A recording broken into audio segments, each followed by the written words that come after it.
As you can see, my keystone project is the impact of campaign donation sources on election outcomes, and I'm specifically looking at donations coming from within the candidate's district. So these are all headlines from this past year. This is rare. So for the majority of history, the media has really not paid much attention to campaign funding unless it was directly happening in the policy scene. But you can see people are starting to bring more attention to this. Whether it's candidates, people, wherever you look, you're seeing more of this. And so this attention is kind of what drove me to look at campaign finance kind of more in depth.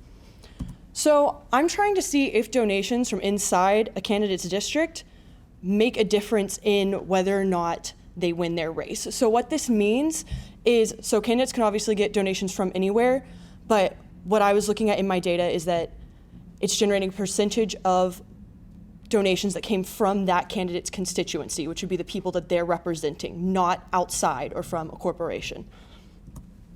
So to properly assess this, kind of have to go through the pre-existing knowledge. Oh, whoa, sorry. There we go. Okay, so some of these are pretty intuitive. More money, more likely to win, donation limits, impact outcomes. But what I really want to focus on is this last one with the outside donors, that they tend to donate due to ideological agreement rather than vested interest in their district.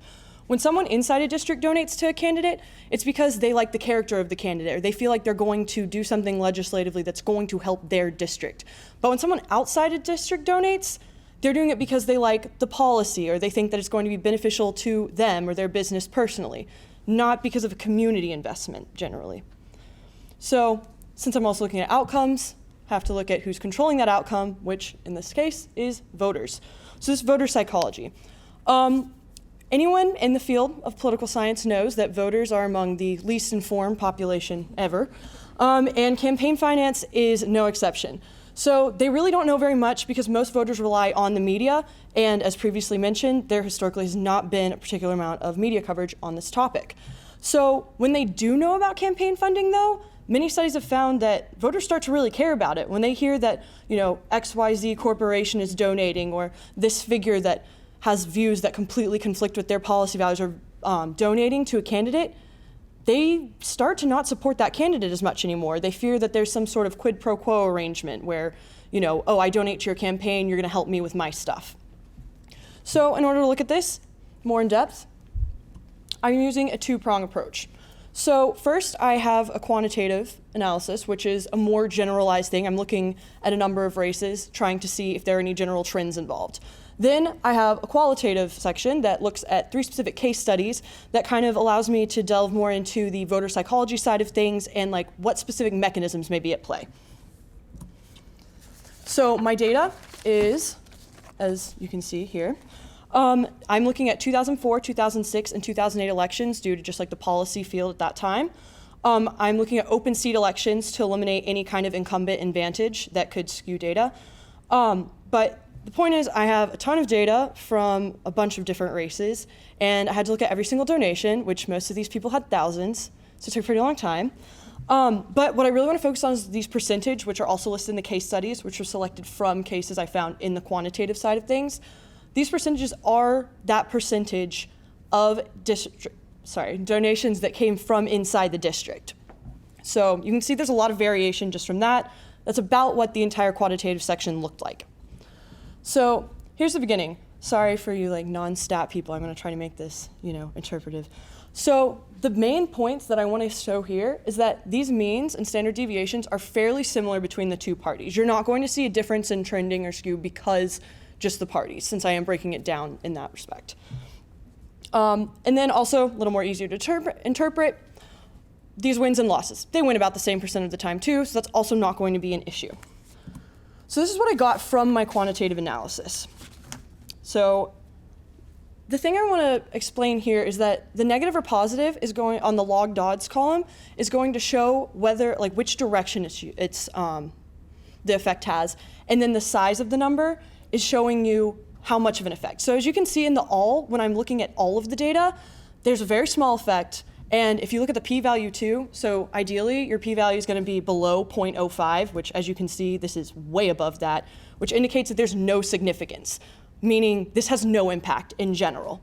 But what I want to really draw attention to here is that when you split it by party, you see two completely opposite effects going completely different directions. And while the p-value still does not show significance, meaning that this mechanism is not necessarily what's causing this effect, there's such a drop in that level once you divide it by party that means that there's definitely an element of party that is in play here. So, summary of my quantitative findings. No evidence that it really impacts anything. While this is unfortunate because everyone hates a null conclusion, it was completely expected and it's consistent with what we've seen in prior studies. What was unexpected was that there was such a difference in these parties when the regression was completed, and that these results, it was not what I expected at all. All right, so moving on to the case studies. I did not put the numbers on the graphs because I really want to show you guys the visual effect and the differences. Also because I couldn't figure out how to make it big enough on the slide. But what I want to show is this. So each vertical column is a different race. And so I'm trying to compare ones that have like differences in donation. I definitely should have circled the winners, but they were Duckworth, Arcuri, and Paulson. So you can see it's not really by who has the most in district. There's not like one trend that you see more. So these are my case study findings after going through hundreds and hundreds of news articles. It wasn't quite that many. But so generally you're seeing that outsider critique is there, but it's usually outsiders. Like, for instance, there was one race where like Barbara Streisand donated and people were like, she is not in line with the values of upstate New York, so this is ridiculous. And that's where you're seeing where these like possibly problematic things, not, oh, well, she doesn't have very much support outside of the district, or rather, inside the district. So maybe that means that the people here don't feel like she has that interest. But then again, checking out the party breakdown, Democrats see higher percentages of outside donations in close races. Makes sense, they tend to be the more like ideological based party. Whereas Republicans are drawing more attention to the fact that their donors are inside. I mean, this is kind of consistent with this like conservative idea. It sounds a lot more normal to be like, oh, these crazy liberals coming in with their money and trying to change things than being like, these crazy conservatives with their money trying to keep things the same, So it makes sense. But combining the qualitative and the quantitative here, my conclusions were voters are generally unaware of how much of their candidates' donations are coming from sources within the district. This is just a topic that is completely not covered by the media. And because they're relying on the media so much for it, they're not going to unless there's a shift, which luckily we have been seeing. But even from all of this, we can't exactly tell. Voters, it does not appear, are trying to pursue this information in any way, partially because they rely on the media. And the only time it really is brought to attention is when you have a candidate who's running kind of like a homegrown campaign, trying to paint his opponent as someone who doesn't have in-district support. So it's really only when the candidates bring attention to it. So the implications of these findings are that, number one, this offers this untapped issue area for politicians that they can target to gain voter support. Politicians have a very limited number of issues that they can really point out to try to get people to swing towards them, but this is a completely untapped area. Like, we've only really seen one or two in that entire set of data of 172 candidates that took that issue at hand and said, look, I have more donations in the district, I have more monetary support for the people, from the people who I will be representing. But another bigger picture side of this is that it really undermines democratic values if you have people from outside of a district that the candidate is representing pouring money and resources into it in an effort to try to get them to win. If I don't have the money to donate towards a candidate who I think is going to be better for my district, but all of these outside millionaires do, how much is my voice really going to be heard in comparison to that? So voters can also look at this and see, hey, they do have a lot of this outside support. Maybe I should go and do more research about whether or not this person is really in line with what I think is best for my community. All right, and that is all. There's all of my sources. Any questions? Yeah.